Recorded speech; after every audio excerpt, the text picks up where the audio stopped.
মাধ্যমিকে দশম স্থান অধিকার করেছে হুগলির নীলাঙ্কন মণ্ডল। তার প্রাপ্য নম্বর ৬৮৪। বাড়ি পান্ডুয়া স্টেশন রোডে। নীলাঙ্কন ব্যান্ডেল এলিট কো-এড স্কুলের ছাত্র। বাবা পার্থসারথী মণ্ডল কালনা শ্রী শ্রী নিগমানন্দ বিদ্যামন্দিরের পদার্থবিজ্ঞানের শিক্ষক। মা সুজাতা মণ্ডল গৃহবধূ। ছোটবেলা থেকেই গল্পের বই পড়া এবং গিটার বাজানোর শখ নীলাঙ্কনের।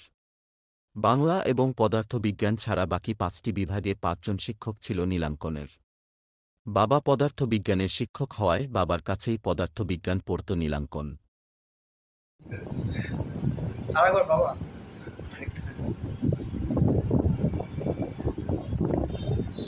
ওই গালটা ধরে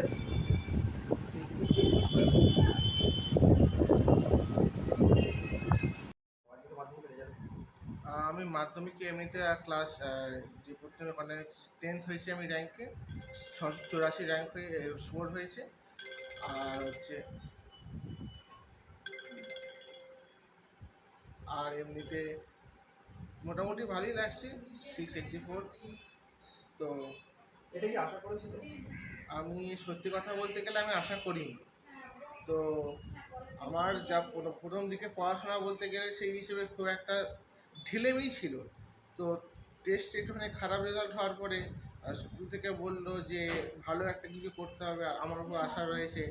তো তাদের অনুপ্রেরণায় আমার বাবা মা, পারিপার্শ্বিক লোকজন, আমার জেঠুমণি, বড় মা, এনাদের অনুপ্রেরণা ভালোবাসায় এই মোটিভেশনেই আমি হচ্ছে কি না মোটামুটি শেষ 2-3 মাস যেখানে টেস্ট পেপার বেরোলো ভালোভাবেই পড়লাম। তো ওইটাই হচ্ছে কি না আমাকে এই সাফল্যটা আনতে আমাকে সক্ষম করেছে।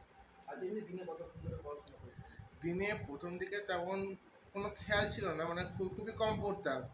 আর তারপর টেস্ট পেপার পড়ে মনে হলো যে একবার না পড়লে সত্যিই পিছিয়ে যাবো। তো তারপরে হচ্ছে পড়তে আরম্ভ করলাম। এবার কখনো কখনো 10-11 ঘন্টা হতো। রাত জেগে পড়ার যে একটা নিয়ম সেটাও তৈরি হয়ে গেল। এবার তারপর হতো, এবার তখন তো হচ্ছে কি না ভালো করে পড়তেই হবে, তো সময়ের তখন কোনো খেয়াল ছিল না। তার মধ্যে সর্বদাই যে পড়া হতো তা নয়, কিছুক্ষণ তো রিফ্রেশ থাকতোই। আর